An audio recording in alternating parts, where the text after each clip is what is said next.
What's up YouTube, BMR here, and today I want to talk about camber knuckles. So let me just focus this.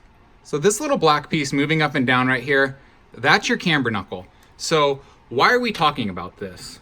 Well, camber knuckles for the stock all-wheel drive rear end are universally compatible. And that's pretty cool because I can use these nifty PN Racing camber knuckles in my MA-020, even though they're marked for an MA-010, and they can also fit in an MA-030 if that's what you own. So what makes these PN Racing camber knuckles so cool is these actually come with Delrin posts. Let me focus. So these little white things right here, these are Delrin posts. And for those of you who don't know, Delrin is a wonderful substance with non-stick properties. And so what this means for our little mini Z here is that these camber knuckles shouldn't stick when the suspension's moving. So your posts shouldn't be sticking on you, because that's an issue a lot of people do complain about with the stock rear end, is that these suspensions don't quite work properly and they don't fully reset. So the suspension will come up and it'll come partially down and it won't fully reset for you. So these camber knuckles, if you're having issues with your suspension not sticking, these may be a solution to help alleviate that sticking issue, because like I said, Delrin is a non-stick material, so it should help your posts slide up and down in the holes a lot more efficiently. So one last thing I want to note for these camber knuckles is if you want to tune your suspension stiffness, these are compatible with MA-020 front suspension springs. So I ordered these ones from Canon Hobby, and I actually don't think these are the right ones because these are for the double A-arm suspension system, and I think that's a special MR-020 front end that PN Racing produced, and it's not the actual stock front end.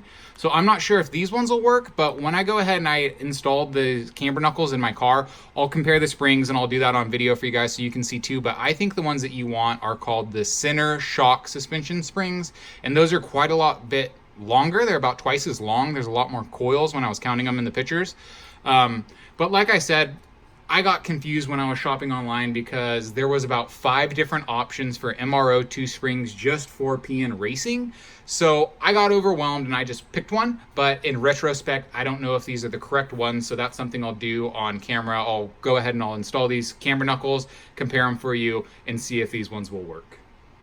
So why did I go ahead and get camber knuckles? Well, they're orange, and as you can see, my build is orange, so that was a big deciding factor in it. But also, I'm having a little bit of an issue with my rear end. It's making a lot of noise, or it sounds like it's making a lot more noise than it should. So I'm just gonna slowly start replacing all the parts in the rear end. So I'm starting with my swing arms, and I have a solid rear axle in here. Now I'm gonna change my camber knuckles, and if that doesn't alleviate the issue, I'll look into my bearings. Maybe there's an issue in my bearings or something like that. And then from there, I'll move on to like my gears and stuff like that. Eventually, everything will be all upgraded, and this will be a pretty fancy little car. But hopefully, in the meantime, this will be a nice little solution to help alleviate some of that noise. But like I said, I'll do all this install on camera, and hopefully it'll alleviate the issue then, and we can go over it at that time. So anyways, I hope you guys enjoy this video. I hope it's informative for somebody because, again, like I said, the camber knuckles for the stock all-wheel drive, whether it's a 010, a 020, or a 030, are all universally compatible. And also a side note, the double wishbone suspension systems are also universally compatible, but they run a different camber knuckle, so don't get them confused. But I just wanted to mention that. So just remember, if you're looking into upgrade parts for your MA-020, your stock rear end is going to use MA-010 parts or MA-030 parts. They're all going to be the same, so just keep that in mind. Anyways, I hope this video helps somebody out there, and I hope you guys have a good day. See you next time.